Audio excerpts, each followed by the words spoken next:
Adam from Consultn Design. Give me a sec, get this on. And yeah, so I'm CEO at Consultn Design. I'm not going to talk about Consultn Design today, as you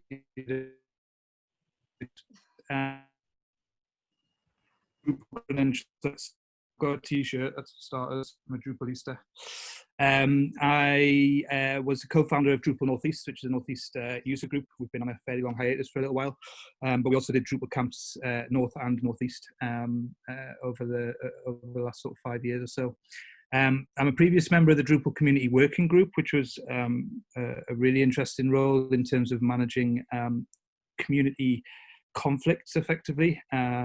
We worked as a group from various different places across the world, met up once every week and discussed issues that were happening across the size across the community, which was yeah, really interesting and also exceptionally challenging work at times. I stepped down from that about 1.5 years ago. I was volunteer manager at DrupalCon in London, Denver, Munich, Prague, and various other 12 DrupalCons and various camps across the world. We founded the Drupal Hub in the Software Centre in Sunderland, where we're based, with Sunderland City Council and Software City, which was where we did free training events and various other things to try and sort of raise the profile of Drupal in the area. And I've been using Drupal since 2006. I'm not a big fan of WordPress simply because I don't know it, not because I have anything against it. I've never used WordPress. I know very little about it, particularly where it is now. So I've tried to avoid any kind of direct comparisons because I wouldn't know what I was talking about. And I'm not a developer. I came from the old world of table-based HTML sites, picked up Drupal in 2006, but fairly soon after that moved more into an operations capacity. But because I love Drupal so much, I hopefully have enough information to make this interesting. But if you do have actual technical questions about stuff, I may or may not be able to. A little bit of history about Drupal. You probably, most of you heard of it, but it's been around for a long time. The first release was in January 2001, 16 years old. Sorry, this is an old presentation rejigged, so it's older than that even, 19 years now. It started off as a notice board, which is relevant and a kind of forum. It was actually being used by 2 students to leave notes for each other across, back in 2001, across the street from each other, and kind of came out of that, set up by Dries, whose surname I still can't, even after 19 years, can't pronounce. I think it's Boitard. But the relevance of the notice board and forum is that actually as a CMS, it didn't originate in publishing, in the sense of sort of blogs and content in the same way. It actually came a lot around the user base. So it's had a very strong, from day one, strong user. One of the reasons why it's developed in the ways that it has. The name comes from the Dutch for drop, and there was over 1 million sites using it in 2014. This is recent, but this is the market position in terms of kind of who uses Drupal. And I think comparing it to WordPress, it's quite interesting there in terms of the high traffic sites and how many sites. And you can see WordPress is used by a lot more sites, a hell of a lot more sites, as we all know. But Drupal's particularly used on a lot of the high traffic sites. So who uses Drupal? Well, kind of everyone to an extent, but it is more used at an enterprise level. It's used by corporations, governments, universities, media companies, non-profit, e-commerce. It's used across the board, but it is generally expected for a lot of the same reasons that Matthew was just talking about, and there's chunks of his talk that are actually in here, but it's very aspects that you kind of have to invest in a Drupal site. It's rare that you're going to be able to just knock them out at low costs. These are some sites, popular sites using Drupal that I just took off W3C today. So you can see there's a fair few sort of big names there, as it were, but it's used across the board. You can also see the diversity in terms of the types of sites using it. Technical requirements, it's written on PHP. It's open source under GPL at the minute. It supports, so Drupal 9's 7.3 PHP or higher. It's supported across a lot of the databases, and that keeps growing each version, and runs on various different systems. You can find out more about the spec and requirements on Drupal.org. In Drupal 9 requirements, and it'll bring that up. You don't need to write the URL down, but it's there when I share the slides afterwards. So Drupal 8's actually built since Drupal 8. Sorry, Drupal's been built on the Symfony framework.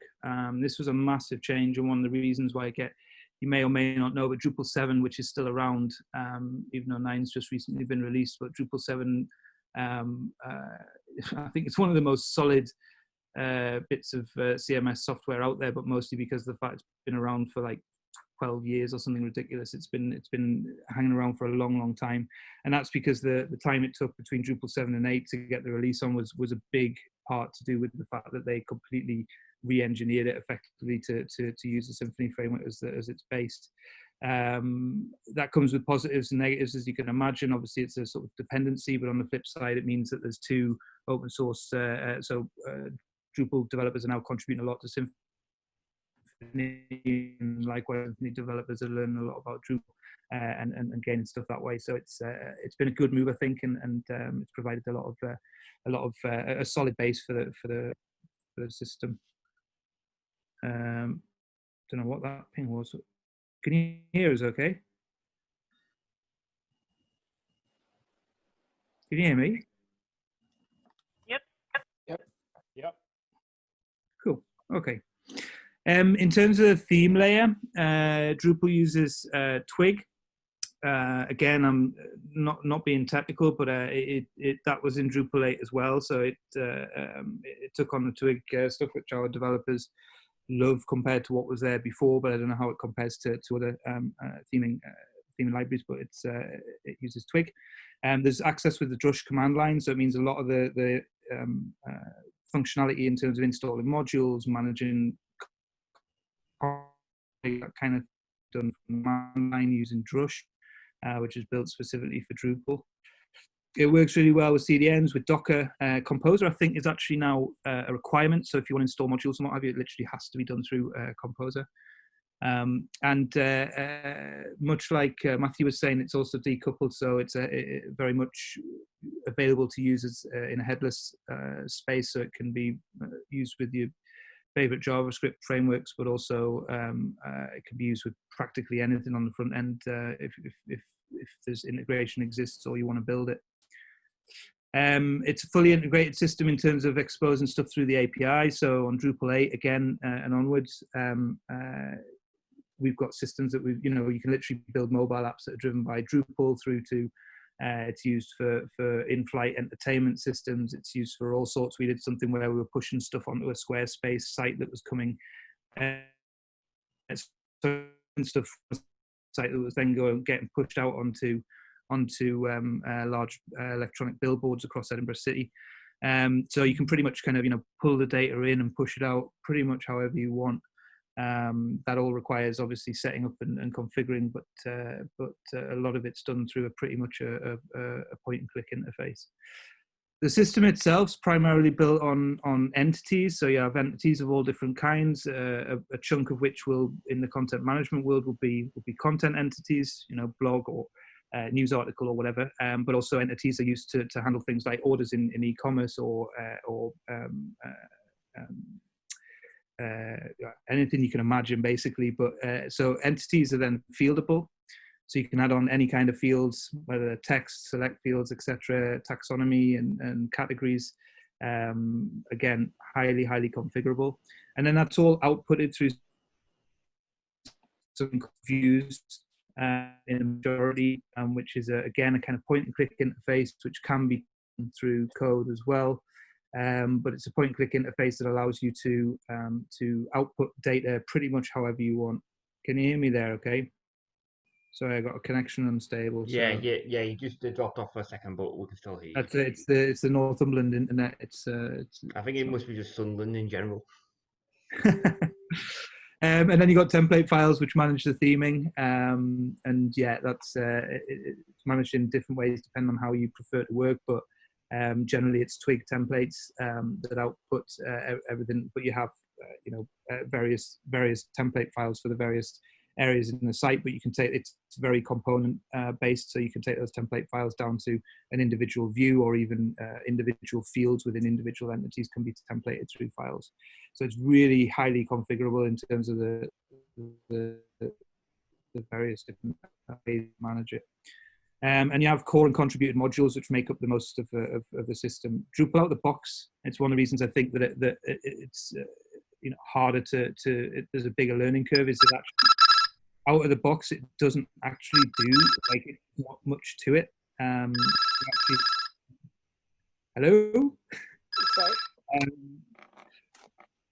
Yeah, out of the box, you have to do quite a lot of work to actually get it to do the things that you want it to do.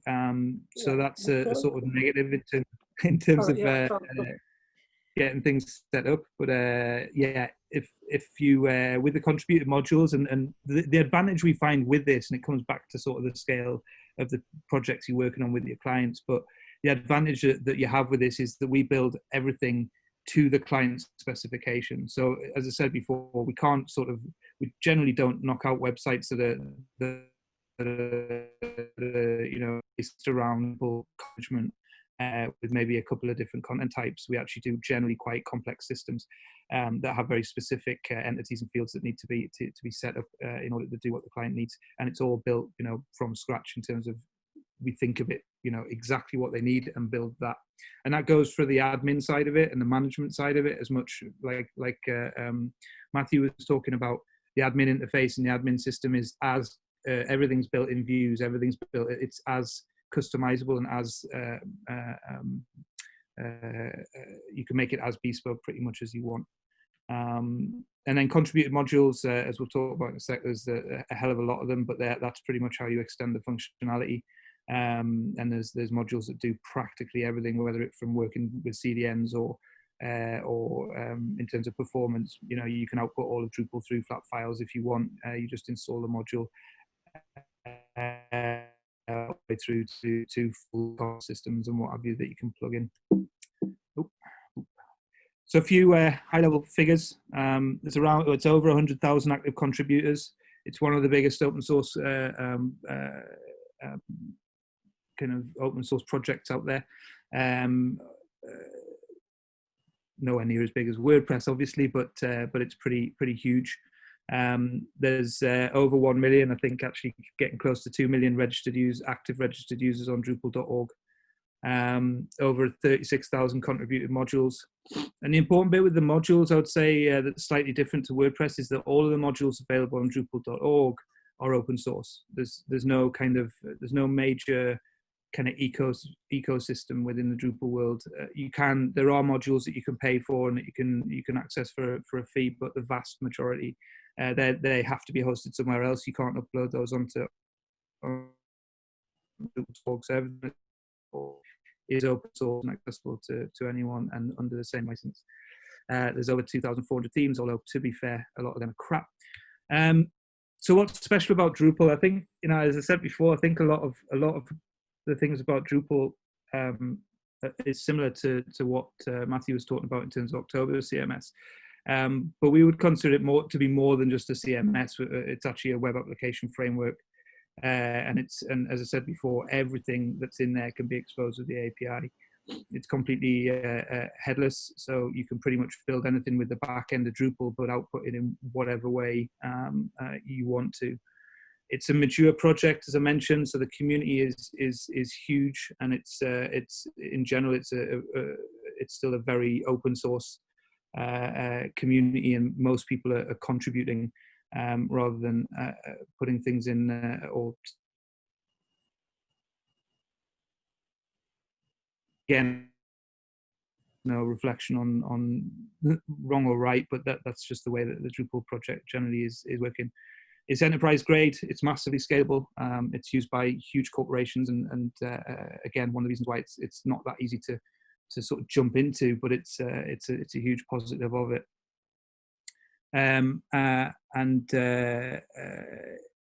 Yeah, I don't know why I put those two things in together. It's massively expandable, which is effectively what I just said, massively scalable.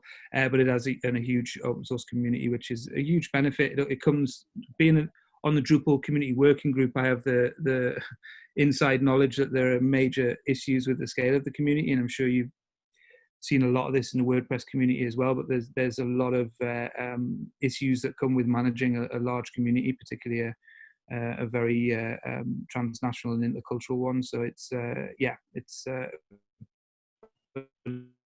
comes as there's some not nice things that come from that. The general feel from the community is one of community spirit and everyone working together, and that's an amazing thing to be part of, as you guys will know with WordPress.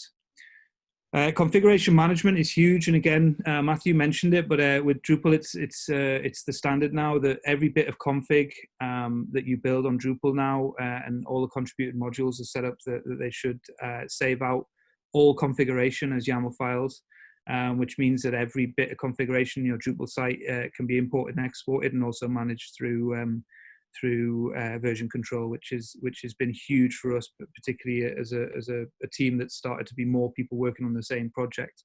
Being able to manage all of that through Git and through version control has been huge, and also means that it's much easier to actually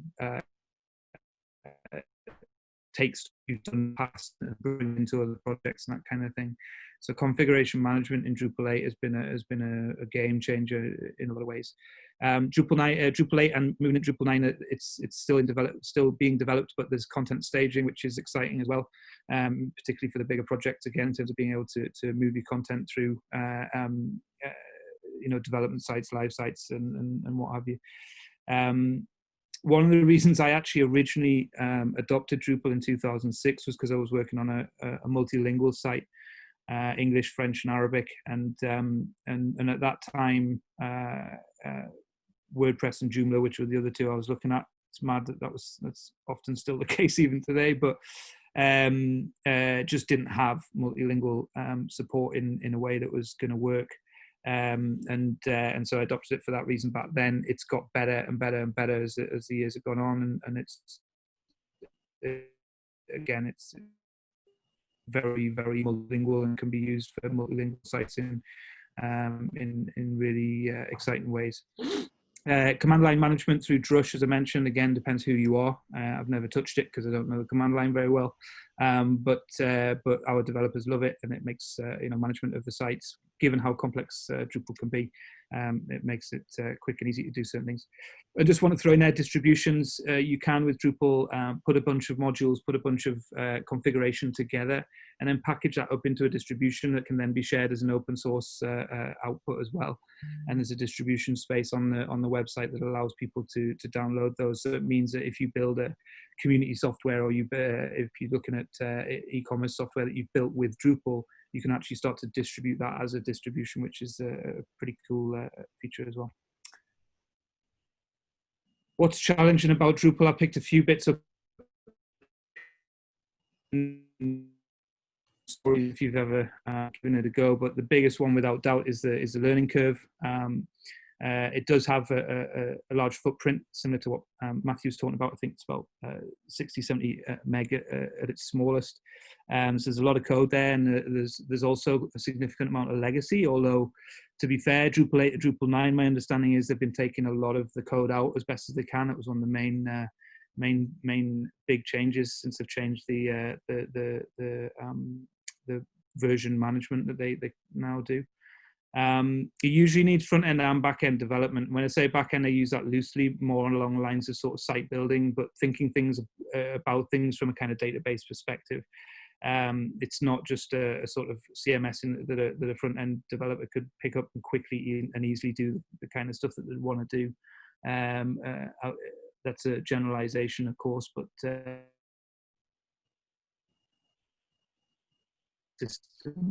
from the base. And even things like Composer and what have you, while the game's changing from when I was back when I was doing this kind of stuff, and front end development has a lot more code and what have you involved. It's still a heck of a lot of stuff you've got to pick up in order to just do a lot of the basics in Drupal. There's no there's no automated update procedure. Oh, that's my 20-minute. 20-minute mark out. By all means, just keep going. I'm nearly done. I'm nearly done. It's fine. Yeah, there's no automated updates, which is something, it's controversial in terms of whether that's a positive or a negative. But you do have to manually do your updates, primarily because of the fact that the knock-on effects of updates can be pretty when you talking about potentially using 100 plus contributed modules, and that's all code coming from different people. So in terms of automating the backup procedure, but they're doing work on that at the minute, and they're trying to make it at least easier than it was.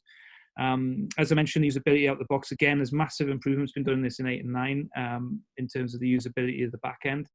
But a bit like, again, Matthew was saying, it's not, in terms of the end user, you have to do quite a bit of work to really get it working in the way that end users are going to want to use things, and yeah, that's one of the downsides. But again, it's getting better. Documentation, I think name me a project that doesn't have a problem with documentation, but hey, it's sometimes lacking, and particularly I think in terms of yeah, so because you're using so many contributed modules, it's there's a lot of documentation that can be or completely not there for the scale of the contrib. And similar to Matthew, it's probably more than just because of the time's been alive compared to October, but it's there's a lack of skills in the UK for sure, and we've had to skill all of our guys up in Drupal because there's just not the people out there. So it's a highly competitive world, and Drupal developers are earning a heck of a lot of money because they're in demand. So while probably the biggest thing that held Drupal back over the last few years was probably the availability of skills, not just in the UK, although it is my understanding is that it's a bit more widely used in the US and North America, but I think it's still the same sort of problems. And that's it. Questions and feedback. Sorry, that was a bit of a whistle stop, but in 20 minutes it was kind of hard to go through. I haven't given you any screen, whatever. Do that another time if you want to invite us back. But has anyone got any questions? Okay, thank you very much for that. Just Adam just said there, any questions? I said, I haven't really got a question, but just a bit of feedback. Opened my eyes to how much this draws a parallel to October in the templating system, and Symfony is the sort of core framework. So that was built on top of Symfony as well. So yeah, that was quite an interesting thing to. I think Matthew, I didn't actually catch absolutely everything you said there, but I think listening to your presentation and then knowing what I was coming to present, it sounds to me like Drupal's had a big job to do this, and it probably was a make or break moment where it probably would have died off if it hadn't. But I think a lot of what you said about that missing market and Drupal were going to be able to continue in the way that they were, and that actually adopting Symfony and adopting some, having a base to build on, and was absolutely critical to get it to where it is today. I think if they continued as they were, and this was probably about 6 years ago or something, when 6 or 7 years ago, if they hadn't made those choices and gone with the whole kind of headless first, API first, those kind of things, it would have died off because they wouldn't be able to survive. It's taken them out of that concept of CMS and more into the application framework, which I think has been absolutely critical for its survival. But yeah, I don't know if that was kind of related to what you said. I think if I picked up... absolutely. I think you're picking up a little bit as well. Both have. Well, definitely the one thing that's interested me with this, and this is the way we picked the order for today, is that both you, Adam and Matthew, that you've got very technical CMSs. However, as you said, you've been different purposes, and you've got the advantages of why they're coming really useful for various clients and various projects, especially on the usability front. I can understand that. And I think when we go into the second half, it's going to be more very sort of build your own sort of style CMSs, and of course the similarities and the differences. So it is. Has anyone else got any other questions right now? We are going to go into like a few minute break anyway, so if anyone wants to go and get a drink or toilet, then I will allow like a few minutes. Well, to give it like we're running slightly over, I'll give about 5 minutes, and then we'll go into the next presentation. I've got a question. Okay, go ahead, Graham. Thanks for the presentation, Adam. I joined after you'd started. I hope I didn't miss anything significant.